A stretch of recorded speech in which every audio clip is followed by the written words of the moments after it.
Praise the lord. ಪ್ರಿಯರಾದವರೇ, ಇಂದಿನ ನಿರೀಕ್ಷೆಯ ವಾಕ್ಯ ಧ್ಯಾನ ಕಾರ್ಯಕ್ರಮದಲ್ಲಿ ನಿಮ್ಮೆಲ್ಲರನ್ನು ಸಂಧಿಸುವುದರಲ್ಲಿ ನಾವು ಬಹಳ ಸಂತೋಷ ಪಡ್ತೇವೆ.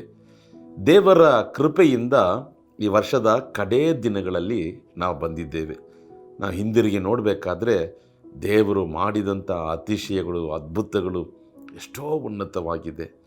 ಈ ವರ್ಷದ ಕಡೇ ದಿನಗಳಲ್ಲಿ ನಮಗೆ ನಿರೀಕ್ಷೆಯನ್ನು ಕೊಡುವ ಅಥವಾ ನಾವು ಪ್ರಾರ್ಥನೆ ಮಾಡಿ ದೇವರ ಬಳಿಯಿಂದ ಅದ್ಭುತವನ್ನು ಹೊಂದಿಕೊಂಡು ಅಥವಾ ಭಕ್ತಿ ಸಂಜೀವನವನ್ನು ಹೊಂದಿಕೊಂಡು ನಮಗೆ ಹೊಸ ನಿರೀಕ್ಷೆಯನ್ನು ಹುರಿದುಂಬಿಸುವಂಥ ಆ ವಾಕ್ಯವು ಕೀರ್ತನೆಗಳು 85 ಅದರ 6ನೇ ವಾಕ್ಯ. The book of Psalms chapter 85 verse 6. ನಿನ್ನ ಪ್ರಜೆಯಾದ ನಾವು ನಿನ್ನಲ್ಲಿ ಆನಂದಿಸುವಂತೆ ನೀನು ನಮ್ಮನ್ನು ಚೈತನ್ಯ ಪಡಿಸುವುದಿಲ್ಲವೋ. ನಿನ್ನ ಪ್ರಜೆಯಾದಂಥ ನಾವು ಪುನಃ ನಿನ್ನಲ್ಲಿ ಆನಂದಿಸುವಂತೆ ನೀನು ನಮ್ಮನ್ನು ಚೈತನ್ಯಗೊಳಿಸುವುದಿಲ್ಲವೋ. ಅಥವಾ ಪ್ರಿಯರಾದವರೇ, ಇನ್ನೊಂದು ವಿಧದಲ್ಲಿ ಹೇಳಬೇಕಾದ್ರೆ, ದೇವರೇ ನಮ್ಮನ್ನು ಉಜ್ಜೀವನಗೊಳಿಸು. ನಾನು ಸಂತೋಷವನ್ನು, ಕರ್ತನಲ್ಲಿ ಪಡುವಂಥ ಆನಂದವನ್ನು ಕಳಕೊಂಡಿದ್ದೇನೆ. ನನ್ನನ್ನು ಪುನಃ ಸಂತೋಷಪಡಿಸು, ನನ್ನನ್ನು ಪುನಃ ಚೈತನ್ಯಗೊಳಿಸು. ಇವತ್ತು ನೀವು ಮಾಡಬೇಕಾದ ಬಹಳ ಮುಖ್ಯವಾದಂಥ ಕಾರ್ಯ, ಸ್ವಲ್ಪ ಸಮಯ ತಗೊಳ್ರಿ, ದೇವರ ಸನ್ನಿಧಿಯಲ್ಲಿ ಕಾದಿರಿ, ಈ ವರ್ಷ ಪೂರ್ತಿ ತಿರುಗಿ ನೋಡ್ರಿ. ಕೃತಜ್ಞತೆ ಹೇಳುವುದಕ್ಕಾಗಿ ಮಾತ್ರವಲ್ಲ, ನಿಮ್ಮ ಜೀವಿತವನ್ನು, ನಿಮ್ಮ ಹೃದಯವನ್ನು, ನಿಮ್ಮ ಮನಸ್ಸನ್ನು, ನೀವು ಮಾಡಿದ ಒಂದೊಂದು ಕಾರ್ಯಗಳನ್ನು ಪರಿಶೀಲಿಸಿ ನೋಡ್ರಿ, ಪರಿಶೋಧಿಸಿ ನೋಡ್ರಿ, ಪರೀಕ್ಷಿಸಿ ನೋಡ್ರಿ. ದೇವರೇ, ಎಲ್ಲೋ ನಾನು ಸಂತೋಷ ಕಳ್ಕೊಂಡ್ಬಿಟ್ಟಿದ್ದೀನಿ ಸ್ವಾಮಿ. ನಾನು ನಿನ್ನಲ್ಲಿ ಸಂತೋಷವಾಗಿರ್ತಿದ್ದೆ. ಚರ್ಚಿಗೆ ಹೋಗೋಣ ಅಂದರೆ ಸಂತೋಷ, ಈಗ ಸಂತೋಷ ಇಲ್ಲ. ಬೈಬಲ್ ಓದೋಣ ಅಂದರೆ ಸಂತೋಷ, ಈಗ ಸಂತೋಷ ಇಲ್ಲ. ಸೇವೆಗೆ ಹೋಗೋಣ ಅಂದರೆ ಸಂತೋಷ, ಆನಂದ, ಈಗ ಅದು ಇಲ್ಲ.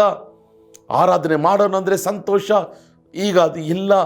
ಎಲ್ಲೋ ನನ್ನಲ್ಲಿ ಆ ಭಕ್ತಿ ಸಂಜೀವನವನ್ನು, ಚೈತನ್ಯವನ್ನು ಕಳ್ಕೊಂಡಿದ್ದೇನೆ.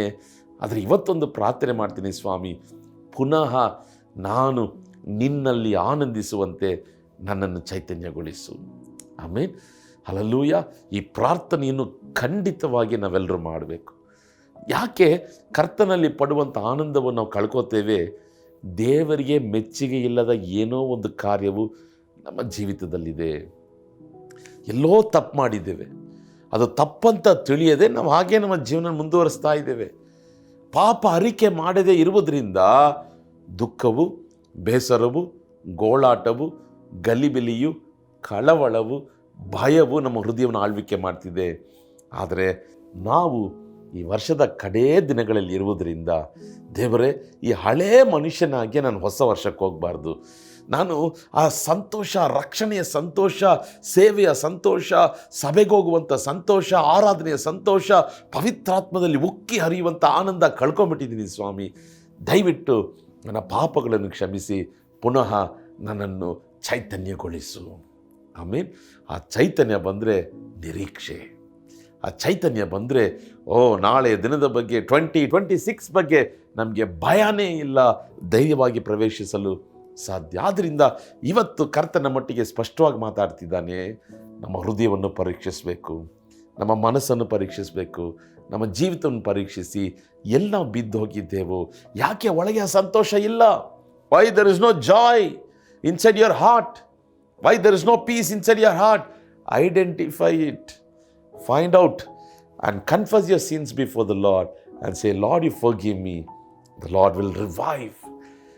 ನನ್ನನ್ನು ಉಜ್ಜೀವನಗೊಳಿಸ್ತಾನೆ. ಆಮೇಲೆ ಈ ವಾಕ್ಯವನ್ನು ಇನ್ನೊಂದು ಸಾರಿ ನಾನು ನಿಮಗೆ ಹೇಳಲು ಬಯಸ್ತೇನೆ. ಕರ್ತನೇ, ನಾವು ನಿಮ್ಮಲ್ಲಿ ಪುನಃ ಆನಂದಿಸುವಂತೆ, ನಿನ್ನ ಪ್ರಜೆಯಾದಂಥ ನಾವು ನಿನ್ನಲ್ಲಿ ಪುನಃ ಆನಂದಿಸುವಂತೆ ನೀವು ನಮ್ಮನ್ನು ಇನ್ನೊಮ್ಮೆ ಚೈತನ್ಯಗೊಳಿಸುವುದಿಲ್ಲವೋ? ಪ್ರಾರ್ಥಿಸಿರಿ, ಹೊಸ ನಿರೀಕ್ಷೆಯನ್ನು ಹೊಂದ್ಕೊಳ್ರಿ. ಕಣ್ಗಳನ್ನು ಮುಚ್ಚಿ ಪ್ರಾರ್ಥಿಸೋಣ. ನಮ್ಮನ್ನು ಬಹಳವಾಗಿ ಪ್ರೀತಿಸುವಂಥ ಪರಲೋಕದ ತಂದೆಗೆ ಈ ಒಳ್ಳೆ ಸಮಯಕ್ಕಾಗಿ ಸ್ತೋತ್ರ ಸ್ವಾಮಿ. ನಾವೆಲ್ಲೋ ನಿನ್ನ ಆನಂದವನ್ನು, ಕರ್ತನಲ್ಲಿ ಪಡುವಂಥ ಸಂತೋಷವನ್ನು ಕಳ್ಕೊಂಡ್ಬಿಟ್ಟಿದ್ದೇವೆ ಸ್ವಾಮಿ. ನಮ್ಮನ್ನು ಪುನಃ ಚೈತನ್ಯಗೊಳಿಸು. ನಮ್ಮನ್ನು ಪರಿಶೀಲಿಸಿ ನೋಡು, ಪಾಪಗಳನ್ನು ಅರಿಕೆ ಮಾಡಿ ದೇವರೇ ನೀನು ಕೊಡುವಂಥ ಆನಂದದಲ್ಲಿ ಉಲ್ಲಾಸ ಪಡುವಂತೆ, ಆ ಭಕ್ತಿ ಸಂಜೀವನ ಉಜ್ಜೀವನ ಹೊಂದಿಕೊಳ್ಳುವಂತೆ ಸಹಾಯ ಮಾಡು. ನೀನು ಹಾಗೆ ಮಾಡುವುದಕ್ಕಾಗಿ ಸ್ತೋತ್ರ, ಯೇಸುವಿನ ನಾಮದಲ್ಲಿ ತಂದೆಯೇ, ಆಮೇನ್. ದೇಶದಲ್ಲಿ ಉಜ್ಜೀವನ ಬರುವುದಕ್ಕೆ ಮುಂಚಿತವಾಗಿ ನಿನ್ನಲ್ಲಿ ಉಜ್ಜೀವನ ಪ್ರಾರಂಭಗೊಳ್ಳಲಿ. Have a blessed day. God bless you. Amen.